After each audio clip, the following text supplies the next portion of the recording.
तर आपण आज एक आफ्रिकन डिश बनवतोय जिचं नाव आहे शाक्षुका। तर एक पॅन घ्यायचं आहे, त्याच्यामध्ये तेल टाकायचं आहे, थोडंसं एक 10 ते 12 लसणाच्या पाकळ्या अशा बारीक चॉप करून फ्राय करायच्यात। एक मोठ्या आकाराचा कांदा बारीक कट करायचा आहे आणि एक मोठ्या आकाराचा शिमला असा मीडियम आकारात कट करून त्याला आपल्याला व्यवस्थितरित्या फ्राय करून घ्यायचं आहे। मिक्स करायचं आहे सगळं, जास्त फ्राय नाही करायचं, त्याला जाळायचं नाही आपल्याला, असं खूप ब्राऊन पण नाही करायचं। आता इथे 2 टोमॅटोची मी प्युरी केलेली आहे। 2 मोठ्या आकाराचे टोमॅटो मिक्सरमध्ये घ्यायचेत आणि त्याला पाणी न टाकता ग्राइंड करायचं आहे। आणि आता त्याच्यातलं हे पाणी आटेस्तोवर आपल्याला मोठ्या आचेवर त्याला फ्राय करून घ्यायचं आहे, मिक्स करून घ्यायचं आहे मस्त हे अशा रीतीने।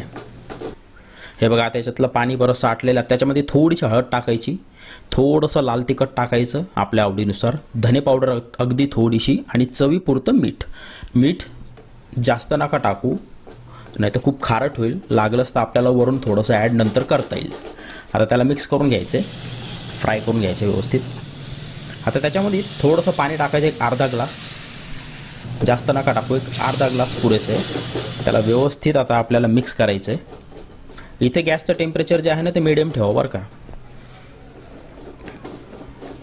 मस्त मिक्स झालेलं आहे। आता आपल्याला काय करायचं आहे, हे चमचा असतो ना त्याच्या सहाय्याने त्याच्यामध्ये ना असं खड्डा करून घ्यायचा आहे आणि त्याच्यामध्ये एक अंड टाकायचं आहे फोडून त्याच्यावरती, व्यवस्थित बघा बरं का। त्याच पद्धतीनं 4 ते 5 जेवढे तुम्हाला टाकायचे आहेत, एक जवळपास 4 सफिशियंट आहेत, असे खड्डे करून त्याच्यामध्ये अंडे टाकून घ्यायचे।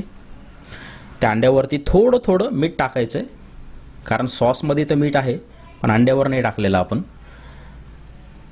आता त्याला झाकण लावून एक 6 ते 7 मिनटं कमी आचेवर आपल्याला शिजवून घ्यायचं वाफेवर। हे बघा 6-7 मिनटं झालेले आहेत। अंडं शिजलं की नाही कसं बघायचं, तर चाकू घ्यायचा, त्याच्यामध्ये डिप करायचा आणि क्लीन आला ना बाहेर वरती तर समजायचं आपलं अंडं व्यवस्थितरित्या शिजलेलं आहे।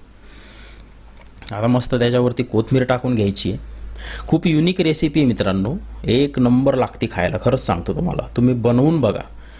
हे बघा, आणि आता ही आफ्रिकन रेसिपी जी आहे तिकडचे लोक याला खातात ब्रेडसोबत।